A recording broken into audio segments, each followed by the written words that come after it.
Dikira cuma mengincar hartanya karena menikahi seorang kakek tua, bule ini dihina satu desa. Semua orang terkejut setelah mendengar kebenaran ini. Ternyata, matahari pagi mulai menyelinap di antara dedaunan kelapa, memantulkan cahaya emas pada sawah-sawah yang menghampar luas. Udara segar membawa aroma tanah basah dan daun-daun hijau yang baru saja disiram hujan semalam. Di sebuah desa kecil bernama Karangtanjung, kehidupan berjalan seperti biasanya, tenang, sederhana, namun penuh dengan rutinitas yang tak pernah berubah. Di sudut desa itu, seorang kakek tua duduk di depan rumah panggungnya yang reot. Namanya Parno, pria berusia 80 tahun dengan rambut putih yang jarang tersisir rapi. Ia mengenakan sarung lusuh dan kaos oblong yang sudah pudar warnanya. Kedua tangannya yang keriput terlipat di atas lutut, sementara matanya menatap kosong ke arah sawah yang dulunya subur, tapi kini mulai mengering akibat kemarau panjang. Warga desa sering melihat kakek Parno duduk seperti ini setiap pagi. Sejak istrinya meninggal 15 tahun lalu, ia hidup sendiri tanpa anak atau cucu di sisinya. Anak-anaknya telah merantau ke kota besar, meninggalkan sang ayah dalam kesendirian. Warga desa kadang-kadang memberinya makanan atau bantuan lain, tapi lebih sering mereka hanya melemparkan pandangan iba. Bagi mereka, kakek Parno adalah simbol dari sesuatu yang sudah usang, masa lalu yang tak lagi relevan. Namun, ada satu hal yang membuat kakek Parno berbeda dari orang tua lainnya di desa. Setiap kali ada warga yang datang untuk sekadar mengobrol, ia selalu bercerita tentang masa lalu desa Karangtanjung. Bukan cerita biasa, melainkan kisah-kisah tentang kejayaan leluhur mereka. Ia bercerita tentang sumur suci yang konon bisa menyembuhkan penyakit, tentang ritual adat yang dahulu dilakukan setiap musim panen, dan tentang naskah-naskah kuno yang ditulis tangan oleh para tetua desa. Sayangnya, tak ada yang benar-benar mendengarkannya. Bagi warga desa, cerita-cerita itu hanyalah dongeng pengantar tidur, yang tak ada gunanya di zaman modern. Suatu sore, saat langit mulai berwarna jingga, seorang pemuda bernama Arif mendekati kakek Parno. Arif adalah salah satu dari sedikit warga yang masih mau mendengarkan cerita sang kakek. "Kakek, apa benar ada naskah kuno itu?" tanyanya penasaran. Kakek Parno tersenyum tipis. Dengan gerakan lambat, ia bangkit dari kursinya dan masuk ke dalam rumah. Beberapa saat kemudian, ia keluar membawa sebuah kotak kayu kecil yang tampak rapuh. Dengan hati-hati, ia membuka kotak itu dan menunjukkan beberapa lembar kertas kuning yang sudah lapuk dimakan waktu. Di atasnya tertulis aksara Jawa kuno, sulit dibaca bagi orang awam. "Inilah warisan leluhur kita," kata kakek Parno pelan. Tapi sayang, tak ada yang peduli lagi. Arif hanya bisa mengangguk, meski ia tak sepenuhnya mengerti apa arti penting naskah itu. Saat itu, ia tak tahu bahwa naskah kuno tersebut akan menjadi awal dari perubahan besar bagi desa Karangtanjung. Beberapa hari kemudian, seorang wanita asing datang ke desa. Ia turun dari mobil sewaan dengan ransel besar di punggungnya. Rambut, pirangnya yang panjang berkibar ditiup angin, sementara kulitnya yang putih kontras dengan warna tanah desa. Warga desa langsung berbisik-bisik. Siapa wanita ini? Apa tujuannya datang ke tempat yang bahkan jarang dikunjungi wisatawan? Wanita itu memperkenalkan diri sebagai Elsa, seorang turis dari Jerman yang sedang berkeliling Indonesia untuk meneliti budaya lokal. Namun, alasan sebenarnya mengapa ia datang ke Karangtanjung hanya diketahui oleh kakek Parno, dan itu adalah rahasia yang akan mengubah hidup mereka berdua selamanya. Hari-hari berikutnya di desa Karangtanjung menjadi tidak seperti biasanya. Warga mulai memperhatikan bahwa Elsa, wanita asing itu, sering terlihat bersama kakek Parno. Awalnya, mereka hanya mengira Elsa sedang melakukan wawancara atau penelitian tentang budaya lokal. Lagi pula, bukankah ia mengaku sebagai seorang turis yang tertarik pada kehidupan tradisional? Namun, semakin sering mereka melihat Elsa duduk di depan rumah kakek Parno, mendengarkan ceritanya dengan penuh perhatian, semakin banyak gosip yang beredar. Lihat tuh. Mereka sudah seperti pasangan saja. Celetuk Bu Siti, salah satu tetangga, kakek Parno, saat sedang berkumpul di warung kopi desa. Apa mungkin si Mbak itu mau menikah sama kakek Parno? "Jangan bercanda, Bu Siti," sahut Pak Darto sambil tertawa keras. "Siapa yang mau sama kakek tua seperti dia? Pasti cuman pura-pura, baik supaya dapat warisan." Gosip semacam itu mulai menyebar seperti api di padang kering. Warga desa yang awalnya hanya sekadar penasaran, kini mulai curiga. Bagaimana mungkin seorang wanita muda, cantik, dan berpendidikan tinggi dari Jerman mau menghabiskan waktu bersama seorang kakek tua yang hidupnya bahkan tak lebih sejahtera daripada mereka? Namun apa yang mereka khawatirkan ternyata benar-benar terjadi. Suatu pagi, warga desa dikejutkan oleh sebuah pengumuman resmi di balai desa. Kakek Parno dan Elsa akan menikah dalam waktu dekat. Berita itu langsung meledak seperti bom di tengah masyarakat. Mulut-mulut warga tak henti-hentinya bergosip, mencemooh, bahkan ada yang sampai marah besar. Inilah akibatnya kalau orang tua dibiarkan sendirian, tertipu oleh wanita matre, gerutu Pak Darto saat rapat desa. Kakek Parno pasti sudah dibodohi oleh Simba itu. Dia hanya mengincar warisan. Anak-anak kakek Parno yang tinggal di kota pun langsung pulang setelah mendengar kabar tersebut. Mereka datang dengan wajah muram dan penuh kemarahan. Saat bertemu Elsa, mereka tak segan-segan menyampaikan tuduhan langsung. "Bu Elsa, apa maksudmu menikahi ayah kami?" tanya salah satu anak kakek Parno, Andi, dengan nada dingin. "Apakah kamu pikir ayahku punya banyak uang? Kami tahu kamu hanya ingin hartanya." Elsa tampak tenang meski wajahnya pucat. Ia menatap Andi, dengan mata tajam namun tetap lembut. "Saya tidak tertarik pada harta kakek Parno," katanya pelan. "Saya menikahinya karena saya mencintainya." Jawaban itu hanya membuat keluarga kakek Parno semakin marah. Mereka tak percaya. Bagaimana mungkin seorang wanita muda bisa jatuh cinta pada seorang kakek tua? Mereka bahkan mulai merencanakan cara untuk mengusir Elsa dari desa. Di tengah semua kekacauan ini, kakek Parno tetap tenang. Ia tak pernah membela diri atau menjelaskan apapun kepada siapapun. Setiap kali ditanya alasannya menikahi Elsa, ia hanya tersenyum tipis dan berkata, "Dia adalah anugerah Tuhan yang tak pernah kuduga." Namun, di balik senyum itu, ada rahasia besar yang belum terungkap. Meski warga desa sibuk dengan tuduhan dan prasangka buruk, Elsa tetap melanjutkan kegiatannya. Setiap hari, ia menghabiskan waktu bersama kakek Parno, mendengarkan cerita-ceritanya tentang masa lalu desa. Terkadang, ia juga terlihat masuk ke hutan atau perpustakaan desa, mencatat sesuatu di buku catatannya. Ada sesuatu yang ia cari, tapi tak seorang pun tahu apa. Suatu malam, saat desa sudah sunyi, Elsa duduk di depan rumah kakek Parno dengan laptopnya. Di layar, terlihat dokumen-dokumen antropologi dan foto-foto artefak kuno. Matanya berbinar saat ia membaca ulang transkrip cerita kakek Parno. Ia tampak sangat antusias, seolah-olah sedang menemukan sesuatu yang luar biasa penting. "Aku harus menemukannya," gumamnya pelan pada diri sendiri. "Ini bisa mengubah segalanya." Pada hari pernikahan, suasana di desa begitu tegang.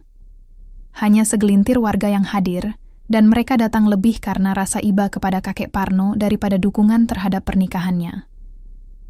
Upacara berlangsung sederhana, tanpa hiasan mewah atau keramaian. Hanya ada kakek Parno, Elsa, dan beberapa tetua desa yang masih menghormati sang kakek. Setelah upacara selesai, Elsa mengundang semua tamu ke halaman rumah untuk makan bersama. Di tengah acara, ia berdiri dan berbicara dengan suara yang tegas, namun lembut. "Saya tahu banyak dari kalian tidak mempercayai niat saya," katanya sambil menatap warga desa. "Tapi saya ingin menjelaskan sesuatu. Saya bukanlah seorang turis biasa. Saya adalah profesor antropologi dari Universitas Heidelberg. Saya datang ke sini karena cerita kakek Parno tentang desa ini telah menarik perhatian saya. Saya percaya bahwa ada sesuatu yang sangat berharga di sini. Sesuatu yang bisa mengubah nasib desa ini." Warga desa terdiam. Mereka tak tahu harus berkata apa. Elsa melanjutkan, "Saya menikahi kakek Parno bukan karena hartanya, tapi karena saya ingin membantu menjaga warisan budaya yang hampir hilang. Dan saya berjanji, saya akan membuktikan bahwa desa ini memiliki nilai yang luar biasa." Ucapan itu meninggalkan kesan mendalam bagi sebagian warga, meskipun masih banyak yang skeptis. Namun, satu hal sudah pasti. Elsa bukanlah wanita matre seperti yang mereka tuduhkan. Ia memiliki alasan mulia yang tak seorang pun duga. Hari-hari setelah pernikahan berjalan dengan ketegangan yang tak kunjung mereda. Warga desa tetap memandang Elsa dengan penuh prasangka, meskipun ia telah menjelaskan identitasnya sebagai profesor antropologi.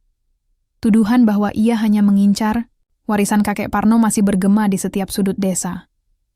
Bahkan, beberapa warga mulai menghindari rumah kakek Parno, seolah-olah takut terlibat dalam apapun yang mungkin membawa malapetaka. Namun, Elsa tak peduli. Ia terus melanjutkan kegiatannya, menggali lebih dalam tentang cerita-cerita yang disampaikan kakek Parno. Setiap pagi, ia duduk bersama sang kakek, merekam setiap kata yang keluar dari mulutnya. Di sore hari, ia menghabiskan waktu di hutan atau perpustakaan desa, mencatat sesuatu di buku catatannya, atau memotret artefak-artefak kuno yang tersisa. Ada satu tujuan besar yang ia kejar, dan ia tak akan berhenti sampai menemukannya. Suatu hari, saat matahari mulai tenggelam di balik gunungan, Elsa duduk di depan rumah bersama kakek Parno. Di tangannya, ia memegang naskah kuno yang sudah lapuk, dimakan waktu. Naskah itu adalah salah satu warisan leluhur yang disimpan kakek Parno selama bertahun-tahun. Elsa membuka lembar demi lembar dengan hati-hati, mencoba memahami setiap aksara Jawa kuno yang tertulis di atasnya. "Kakek," kata Elsa pelan, "aku butuh bantuanmu untuk menerjemahkan ini." Kakek Parno mengangguk pelan. Meski matanya sudah keruh oleh usia, ia masih ingat banyak hal tentang naskah itu. Dengan suara serak, ia mulai membaca kalimat-kalimat yang tertulis di sana.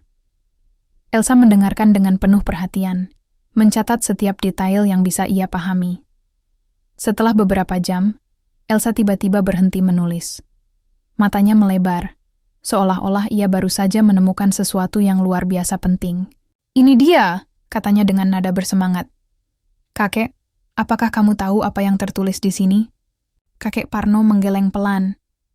"Aku hanya tahu ceritanya secara umum, tapi aku tidak pernah benar-benar memahami artinya." Elsa tersenyum tipis. Naskah ini menyebutkan lokasi sumur leluhur. Menurut legenda, sumur itu adalah sumber air suci yang bisa menyembuhkan penyakit dan menyuburkan tanah. Jika kita bisa menemukannya, mungkin kita bisa menyelamatkan desa ini dari kekeringan. Mata kakek Parno berbinar. Ia ingat cerita tentang sumur leluhur yang sering diceritakan oleh para tetua desa di masa mudanya. Namun, ia tak pernah menyangka bahwa sumur itu benar-benar ada. Elsa mulai menyusun rencana untuk menemukan sumur leluhur. Ia yakin bahwa naskah kuno itu adalah kunci utama. Namun, ada satu masalah besar. Lokasi sumur itu tidak disebutkan secara jelas. Hanya ada petunjuk-petunjuk samar yang harus dipecahkan. Selama beberapa minggu, Elsa dan kakek Parno bekerja sama untuk memecahkan teka-teki tersebut. Mereka mengunjungi tempat-tempat yang disebutkan dalam naskah, seperti sebuah pohon beringin tua di tepi hutan dan sebuah batu besar yang konon merupakan altar ritual. Setiap kali mereka menemukan sesuatu, Elsa mencatatnya dengan teliti. Namun, semakin dekat mereka pada jawaban, semakin banyak rintangan yang muncul. Beberapa warga desa mulai curiga dengan aktivitas mereka. Mereka mengira Elsa dan kakek Parno sedang mencari harta karun untuk diri sendiri. "Kenapa mereka terus pergi ke hutan?" tanya Bu Siti kepada Pak Darto suatu sore. "Jangan-jangan mereka sedang mencari emas atau permata." Pak Darto mengangguk setuju. "Kita harus menghentikan mereka sebelum mereka merusak desa ini." Suatu malam, saat Elsa dan kakek Parno sedang tidur, terjadi sesuatu yang tak terduga. Seorang oknum warga diam-diam masuk ke rumah mereka dan membakar kotak kayu yang berisi naskah kuno. Api berkobar kecil, tapi cukup untuk menghanguskan beberapa lembar naskah yang sangat penting. Keesokan harinya, kakek Parno menemukan kotak itu dalam keadaan hangus. Matanya berkaca-kaca saat ia menyadari bahwa bagian terpenting dari naskah itu telah hilang. Ia langsung pingsan karena syok. Elsa panik. Namun, di tengah keputusasaan, ia tiba-tiba teringat sesuatu. Selama beberapa minggu terakhir, Ia telah merekam semua cerita kakek Parno menggunakan kamera digital. Rekaman itu bisa menjadi pengganti naskah yang hilang. Dengan tekad yang kuat, Elsa mulai mendengarkan ulang rekaman-rekaman tersebut. Ia mencatat setiap detail yang bisa membantu mereka melanjutkan pencarian. Meski naskah asli telah hilang, ia yakin bahwa mereka masih bisa menemukan sumur leluhur. Beberapa hari kemudian, Elsa dan kakek Parno kembali ke hutan dengan semangat baru. Mereka mengikuti petunjuk terakhir yang mereka temukan di rekaman. Setelah berjam-jam berjalan, mereka akhirnya tiba di sebuah area yang dipenuhi pepohonan rindang. Di tengah area itu, mereka menemukan sebuah lubang kecil yang tampak seperti mulut sumur. "Inilah sumur leluhur," kata Elsa dengan suara bergetar. "Kita berhasil menemukannya. Namun, ada satu masalah. Air di dalam sumur itu keruh dan tampak tak layak digunakan." Elsa tak menyerah. Ia menggunakan pengetahuannya di bidang kimia untuk membersihkan air tersebut. Setelah beberapa hari bekerja keras, air sumur itu akhirnya menjadi jernih dan segar. Ketika warga desa melihat hasilnya, mereka terkejut. Tak disangka, sumur itu benar-benar bisa menyuburkan tanah dan menyembuhkan penyakit. Elsa dan kakek Parno berhasil membuktikan bahwa mereka bukanlah ancaman, melainkan penyelamat desa. Hari-hari setelah penemuan sumur leluhur seharusnya membawa kebahagiaan bagi desa Karangtanjung. Namun, kenyataannya justru sebaliknya. Warga desa yang awalnya skeptis mulai merasa terancam oleh perubahan yang dibawa Elsa dan kakek Parno. Mereka takut bahwa keberadaan sumur itu akan mengubah tatanan kehidupan mereka, terutama para pemilik lahan yang selama ini mendapat untung besar dari menjual air bersih kepada warga. "Kalau sumur itu digunakan, siapa yang akan membeli air dari kita?" gerutu Pak Darto dalam sebuah pertemuan rahasia di warung kopi. "Kita harus menghentikan mereka sebelum semuanya berantakan." Bu Siti mengangguk setuju. "Apa kita harus melapor ke polisi? Bilang saja kalau mereka mencuri tanah desa, atau sesuatu seperti itu." Namun, ada satu suara yang lebih keras dari yang lain. Suara itu berasal dari Andi, salah satu anak kakek Parno. Ia masih belum bisa menerima fakta bahwa ayahnya menikahi Elsa. Baginya, wanita itu tetaplah ancaman bagi keluarganya. Ia pun mulai merencanakan sesuatu yang lebih berbahaya. Suatu malam saat desa sudah sunyi, Andi diam-diam mendatangi lokasi sumur leluhur bersama beberapa orang yang ia percayai. Mereka membawa alat-alat berat dan mulai menggali tanah di sekitar sumur. Tujuan mereka jelas, menghancurkan sumber air itu agar tak bisa digunakan lagi. Elsa, yang sedang berjaga di dekat sumur untuk memastikan proses pembersihan air berjalan lancar, mendengar suara-suara mencurigakan. Saat ia keluar dari tenda kecilnya, ia terkejut melihat Andi dan kelompoknya sedang bekerja keras menghancurkan area sekitar sumur. "Andi, apa yang kamu lakukan?" teriak Elsa dengan nada marah. Andi menoleh dengan wajah dingin. "Ini demi kebaikan desa, Bu Elsa. Kamu tidak tahu apa-apa tentang kami. Jangan coba-coba mengubah hidup kami." Elsa mencoba menghentikan mereka, tapi ia kalah jumlah. Ia hanya bisa menonton dengan hati hancur saat alat-alat berat mulai merusak tanah di sekitar sumur. Air yang tadinya jernih mulai tercemar oleh lumpur dan kotoran. Keesokan harinya, warga desa dikejutkan oleh berita bahwa sumur leluhur telah rusak parah. Beberapa warga yang sebelumnya mendukung Elsa dan kakek Parno mulai menyadari bahwa ada sesuatu yang tidak beres. Namun, tak seorang pun berani mengungkapkan kebenaran. Kakek Parno, yang mendengar kabar itu, langsung menuju lokasi sumur. Matanya berkaca-kaca saat melihat kondisi sumur yang sudah tak berbentuk lagi. Ia duduk di tanah, menatap kosong ke arah lubang yang dulunya penuh harapan. "Inilah akhirnya," gumamnya pelan. "Semua usaha kita sia-sia." Elsa mendekati kakek Parno dengan wajah penuh tekad. "Tidak, kakek. Ini bukan akhir. Kita harus melawan mereka." Elsa tak menyerah begitu saja. Ia tahu bahwa rekaman cerita kakek Parno adalah senjata terkuatnya. Ia mulai mengumpulkan semua data yang telah ia catat selama ini. Rekaman suara, foto artefak, hingga transkrip naskah kuno. Semua itu ia susun menjadi sebuah dokumen lengkap yang membuktikan keaslian sumur leluhur dan nilai budayanya bagi desa. Ia juga meminta bantuan Arif, pemuda desa yang sejak awal mendukungnya. Bersama-sama, mereka membuat presentasi singkat untuk disampaikan kepada seluruh warga desa di balai desa. Pada hari pertemuan, balai desa dipenuhi oleh warga yang penasaran. Elsa berdiri di depan dengan proyektor yang menampilkan gambar-gambar, artefak kuno dan rekaman cerita kakek Parno. Ia mulai berbicara dengan suara tegas namun lembut. Warga Karangtanjung, saya tahu banyak dari kalian tidak mempercayai saya. Tapi izinkan saya menjelaskan sesuatu. Sumur leluhur bukan sekadar sumber air. Ia adalah simbol kejayaan leluhur kita. Ia adalah warisan yang harus kita jaga bersama. Elsa melanjutkan dengan menunjukkan bukti-bukti yang ia kumpulkan.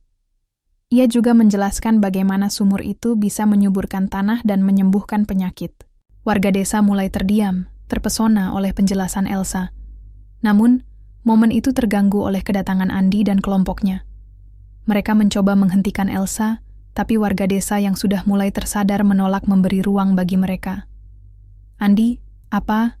Yang kamu lakukan pada sumur itu sangat salah, teriak salah satu warga. Kamu hanya memikirkan dirimu sendiri. Andi terdiam. Ia tak menyangka bahwa rencananya akan berbalik melawannya. Warga desa mulai meninggalkannya, memilih mendukung Elsa dan kakek Parno. Di tengah kekacauan, Elsa mengumumkan sesuatu yang mengejutkan. Ada satu hal lagi yang harus kalian ketahui, katanya dengan suara bergetar. Saya hamil. Warga desa terdiam. Mereka tak menyangka bahwa hubungan Elsa dan kakek Parno akan menghasilkan sesuatu yang begitu istimewa.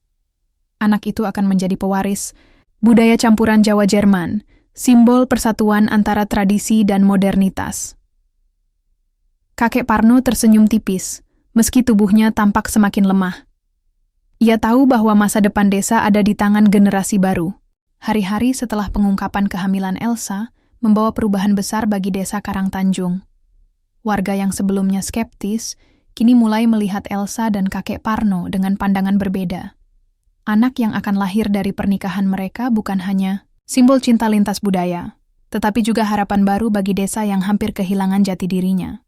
Namun, meskipun dukungan warga mulai tumbuh, tantangan terakhir masih menanti. Setelah insiden penghancuran sumur oleh Andi dan kelompoknya, Elsa dan kakek Parno memimpin upaya untuk memperbaiki sumur leluhur. Dengan bantuan warga yang kini mendukung penuh, mereka mulai membersihkan lumpur dan kotoran yang menyumbat aliran air. Proses ini tidak mudah. Banyak warga yang harus bekerja keras di bawah terik matahari. Sementara Elsa menggunakan pengetahuannya di bidang kimia untuk memastikan air yang dihasilkan benar-benar bersih dan aman. Selama proses itu, kakek Parno tampak semakin lemah. Usianya yang sudah lanjut membuat tubuhnya tak mampu lagi menahan beban fisik yang berat. Namun, ia tetap hadir di lokasi setiap hari, memberikan arahan kepada warga dan menceritakan kisah-kisah tentang kejayaan leluhur. Ia ingin memastikan bahwa warisan budaya desa tidak hilang begitu saja. Suatu sore, saat matahari mulai tenggelam, kakek Parno duduk di tepi sumur yang sedang diperbaiki. Matanya menatap air yang mulai mengalir jernih dari dalam tanah. Ia tersenyum tipis, seolah-olah melihat kembali masa lalu yang gemilang. Inilah keajaiban leluhur kita, katanya pelan kepada Elsa. Aku hanya berharap anak kita bisa melanjutkan perjuangan ini. Elsa menggenggam tangan kakek Parno erat. Kakek, aku janji akan menjaga semua ini. Tidak hanya untuk kita, tapi juga untuk desa ini. Namun, malam itu menjadi malam terakhir bagi kakek Parno. Saat tidur, ia meninggal dunia dalam damai, dengan senyum tenang di wajahnya.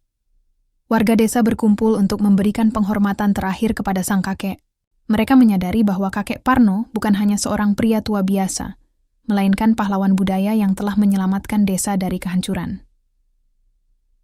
Beberapa bulan kemudian, sumur leluhur akhirnya selesai diperbaiki. Airnya mengalir deras, menyuburkan sawah-sawah yang dulunya kering kerontang.